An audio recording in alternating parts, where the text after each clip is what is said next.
استاد ما در یک فابریکه در خارج کار و فعالیت میکنیم و این فابریکه محصولات ساختمانی میبرد. استادایی که با ما هستن و در همین سرزمین زندگی میکنن یا میگن که همه صاحب همه کارخانه در حساب بانکی دارد و از حساب проценти همو با شما معاش میدهد.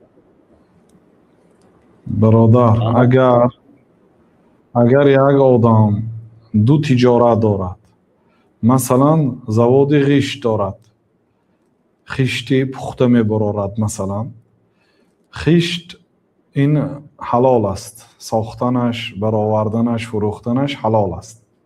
همین آدم با یک تجارتی دارد، مثلا تجارتی برآوردن عرق، مثلا заводи عرق دارد. این завод алоҳида است، اون завод алоҳида است. در این حالت تا جایی که میدونم کار کردنتون در این заводи خشت حلال است. مثلا